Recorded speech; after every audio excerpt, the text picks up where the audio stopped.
Assalamualaikum warahmatullahi wabarakatuh. Selamat pagi anak-anak peserta didik baru MTS Muhammadiyah Batur tahun pelajaran 2021-2022. Alhamdulillah hari ini kita telah masuk di hari kedua Matsama atau masa ta'aruf siswa madrasah.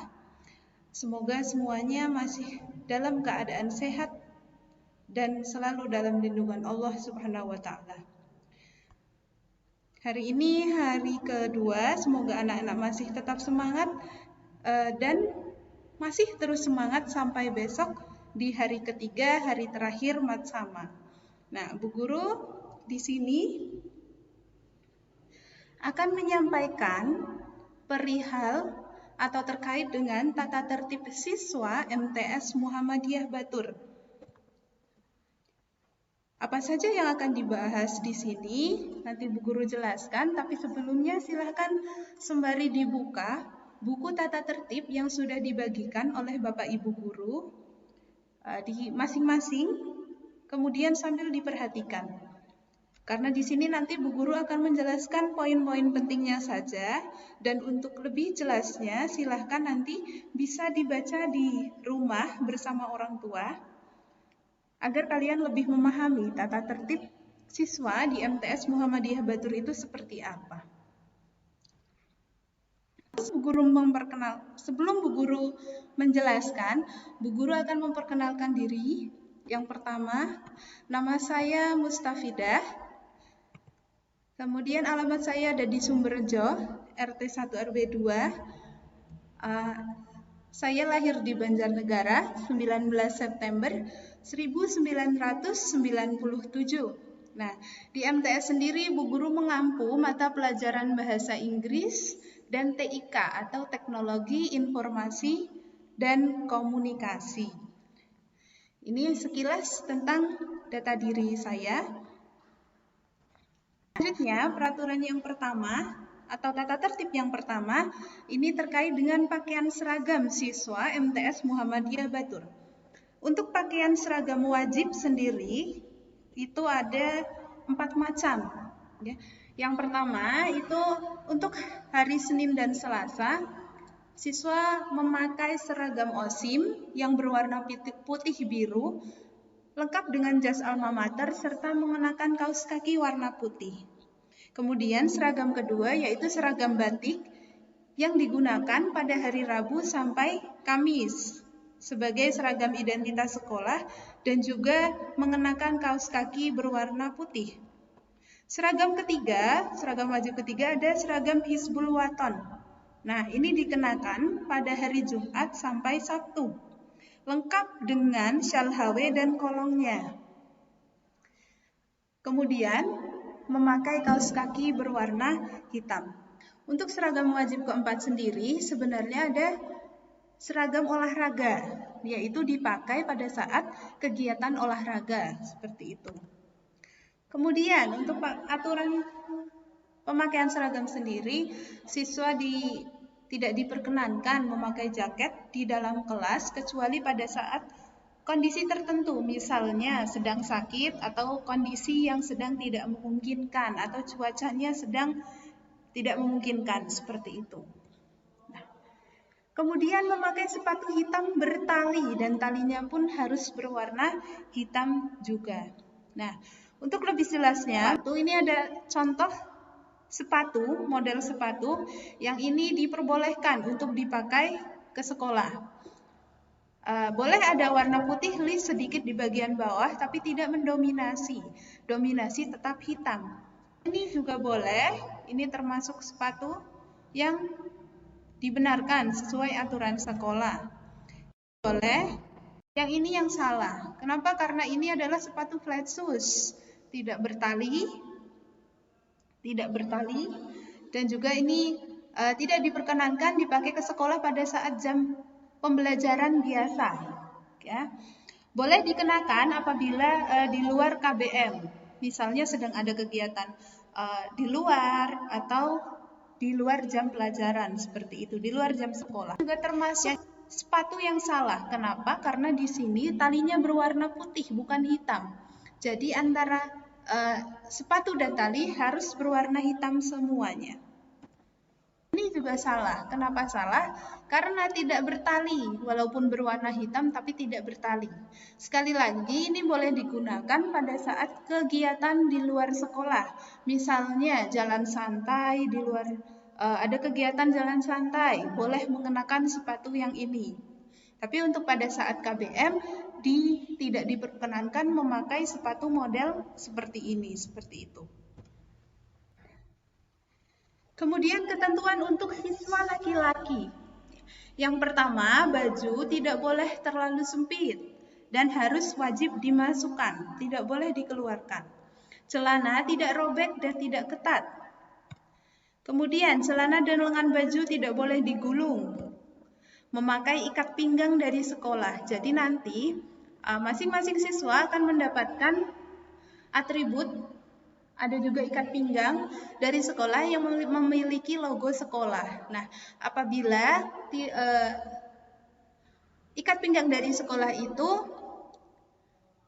misalnya rusak atau misalnya hilang, boleh membeli lagi di MTS, atau kalau tidak, untuk sementara boleh mengenakan ikat pinggang sendiri, tapi ikat pinggang standar. Jadi di bagian tengah tidak ada icon-icon ataupun hal-hal yang bisa mengalihkan fungsi dari ikat pinggang itu sendiri. Kemudian wajib mengenakan dasi dari hari Senin sampai Kamis dan juga topi. Jadi nanti untuk siswa putra akan mendapat 2 topi, yaitu topi HW dan topi OSIM. Silahkan dipakai sesuai harinya. Nah, ini yang paling penting, model celana itu tidak boleh pensil. Jadi bagian bawah itu bukan runcing, tapi bagian bawah itu standar sama dengan atasnya, seperti itu. Jadi tidak boleh memakai celana yang ketat atau pensil. Ini ulah lagi. Kemudian kita beralih ke siswa. Yang pertama, baju tidak boleh dimasukkan ke dalam rok. Ya, jelas. Kemudian panjang rok sampai mata kaki, artinya tidak menggantung di atasnya, dan rok juga tidak boleh ketat. Lengan baju tidak dikulung, baju tidak terlalu sempit, kemudian memakai jilbab dengan sesuai ketentuan yang pemakaiannya sedemikian rupa sehingga menutup aurat, seperti itu. Nah, untuk jilbab sendiri ini sudah diberikan dari sekolah, jilbab standar. Nah, silahkan dikenakan. Jadi tidak memakai jilbab model-model lain. Untuk jilbab modelnya yang salah, yang benar seperti apa, nanti akan Bu Guru jelaskan. Kemudian selalu memakai bandana atau ciput agar rambut tidak kelihatan dan aurat tidak terlihat. Kemudian memakai kaos kaki minimal 15 cm di atas mata kaki, jadi tidak boleh terlalu pendek.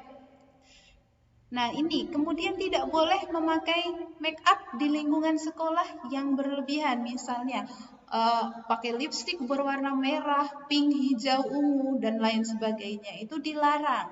Nah kecuali, Bu, saya kulitnya kering, masa nggak boleh pakai make up? Boleh, silakan, tapi silakan digunakan pelembabnya saja, misalnya, atau untuk atau menggunakan lip balm yang tidak berwarna, ya itu boleh, silakan digunakan. Kemudian selalu mengenakan ikat pinggang seragam HW, itu untuk perempuan, ya seperti itu. Kemudian ini ketentuan masuk dan pulang sekolah. Untuk bel, tanda masuk setiap hari, karena ini kita masih di masa pandemi, jadi pembelajaran dari rumah. Apabila nanti sudah masuk sekolah, maka bel masuk itu berbunyi pukul 7:04. Artinya siswa sebelum itu sudah harus di sekolah. Dan apabila terlambat, harus lapor kepada guru piket sebelum masuk kelas, dengan membawa surat izin kalau sudah diizinkan untuk masuk ke kelas. Kemudian dilarang berada di luar kelas pada saat pelajaran berlangsung atau pergantian jam, kecuali ada izin dari guru mapel pada saat itu. Kemudian pada waktu pulang dilarang duduk-duduk atau nongkrong misalnya di warung, di tepi jalan, pertigaan, dan lain sebagainya. Apalagi kita sedang berada di masa pandemi, jadi tentunya harus menghindari kerumunan seperti itu. Jadi pulang sekolah, langsung pulang sekolah. Kemudian untuk ketentuan alpa dan izin, ya alpa itu ketidakhadiran. Nah, siswa itu dianggap alpa jika tanpa surat keterangan. Jika izin atau sakit, maka wajib menyertakan surat resmi dari orang tua ditandatangani oleh wali atau orang tua. Kemudian izin melalui telepon, artinya bukan pesan teks, itu hanya berlaku selama 1 hari kegiatan belajar mengajar. Dan itu pun hanya dilakukan apabila sangat darurat dan sangat mendesak. Selain itu tidak diperkenankan dan harus wajib menyertakan surat keterangan atau surat resmi dari orang tua. Kemudian ini untuk bentuk izin atau keluar sekolah itu harus wajib ada izin dari guru piket atau wali kelas. Jadi siswa yang keluar sekolah pada saat KBM tanpa sepengetahuan pasti nanti akan dikenakan poin dan harus dikonferensikan. Kemudian izin keluar atau pulang karena urusan keluarga harus ada surat keterangan dari orang tua. Minimal orang tua yang memberitahu atau yang izin kepada wali kelas. Minimal seperti itu. Nah, apabila ada siswa-siswi itu yang sakitnya lebih dari 3 hari, maka wajib menyertakan surat keterangan dari dokter agar lebih jelas seperti itu. Yang selanjutnya ini ada pelarangan terkait dengan rambut, kuku, tato, dan make up. Ya, ini untuk semua siswa bagi laki-laki dan perempuan. Untuk yang secara umum, ini semua siswa dilarang bertato, kemudian mengacat rambut dan kuku, dan berkuku panjang. Nah, untuk laki-laki khusus tidak boleh berambut panjang atau gondrong. Untuk ketentuannya seperti apa akan Bu Guru jelaskan setelah ini. Yang kedua, rambut tidak boleh dikuncir. Kemudian tidak memakai kalung, cincin, dan gelang atau aksesoris lainnya. Ini untuk laki-laki. Kalau khusus untuk perempuan, ini tidak boleh memakai make up atau perhiasan berlebihan di sekolah. Yang rapi seperti ini. Selanjutnya untuk kegiatan keagamaan. Yang pertama, siswa wajib membaca Al-Quran dengan baik dan benar. Kemudian menjalankan sholat berjamaah, entah sholat zuhur, sholat duha, dan juga sholat Jumat. Kecuali diperbolehkan tidak mengikuti apabila kondisi tertentu. Kemudian membawa perlengkapan sholat setiap hari, berdoa sebelum KBM, dan tadarus Al-Quran setiap hari, maka siswa wajib membawa Al-Quran setiap hari. 1 siswa 1 Al-Quran. Diusahakan selalu membawa Al-Quran setiap hari. Kemudian selalu berdoa sebelum pulang sekolah. Dengan larangan-larangan siswa, yang pertama, tidak boleh membawa telepon genggam, alat kosmetik, komik, mainan, atau kartu remi, atau uang berlebih, dan alat-alat lain yang mungkin tidak berhubungan dengan pelajaran.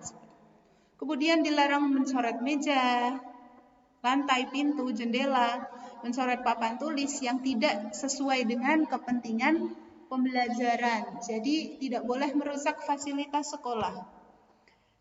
Nah, ini termasuk tidak boleh menghilangkan dan merusak fasilitas sekolah. Tidak boleh terlambat masuk kelas. Nah, ini salah satu yang paling sering dilanggar atau terjadi di MTS, yaitu siswa selalu telat masuk kembali ke dalam kelas pada saat jam istirahat karena mungkin terlalu asik nongkrong di kantin atau duduk-duduk di kantin, kumpul sama temannya sehingga terlambat. Nah, ini kemudian larangan selanjutnya, tidak boleh berkelahi baik sesama MTS Muhammadiyah Batur maupun siswa sekolah lain. Tidak boleh mengambil hak milik orang lain. Tidak boleh merokok di sekolah, kemudian minum minuman keras, mengedarkan, mengkonsumsi narkotika, atau obat-obat terlarang lainnya. Kemudian siswa dilarang untuk berpacaran. Tidak boleh baik dengan sesama siswa MTS maupun sekolah lain. Dan ini tidak boleh, dilarang keras melakukan tindakan bullying atau perundungan. Nah, bullying atau perundungan itu sebenarnya banyak sekali bentuknya. Nanti Bu Guru jelaskan bentuknya itu ada apa. Nah, ini macam-macam bentuk bullying.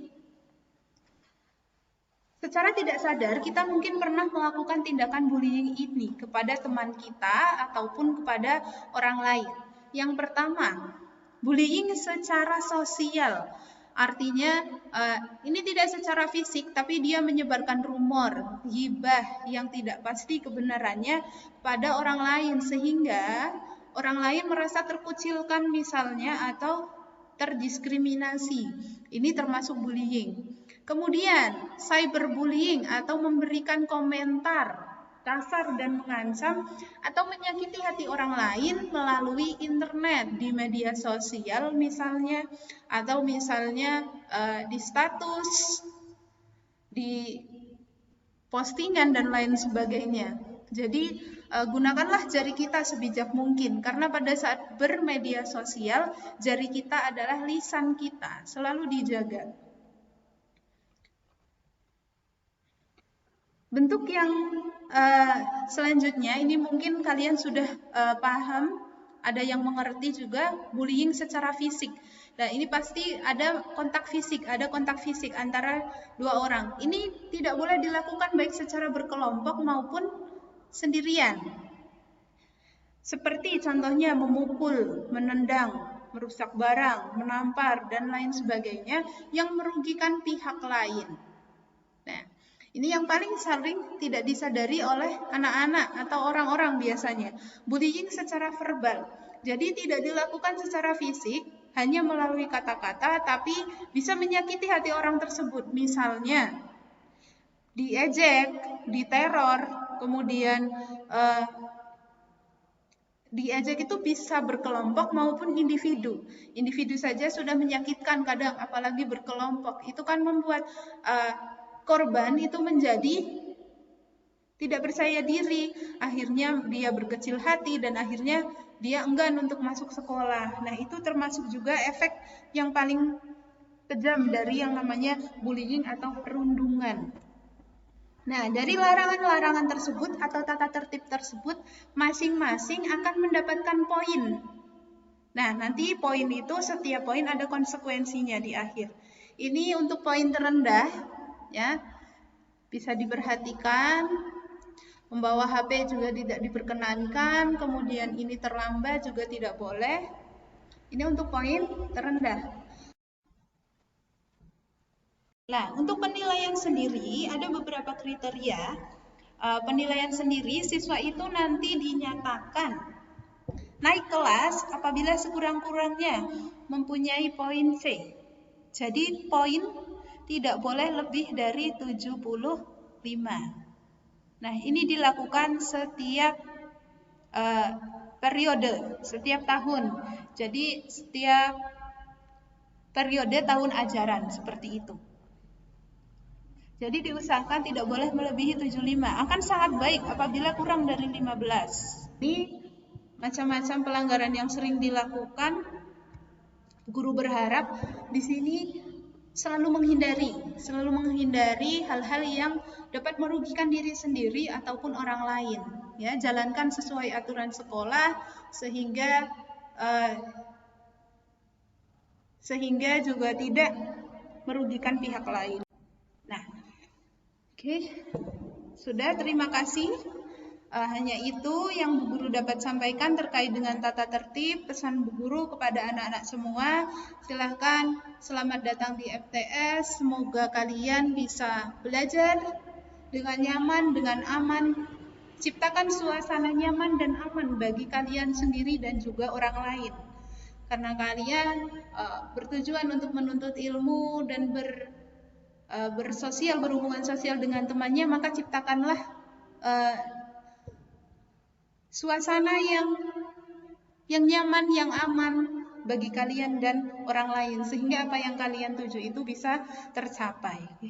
Terima kasih, hanya itu yang bisa Bu Guru sampaikan. Kurang lebihnya mohon maaf. Silakan untuk surat pernyataan bisa diberikan kepada orang tua untuk ditandatangani dan diisi. Terima kasih. Wassalamualaikum warahmatullahi wabarakatuh.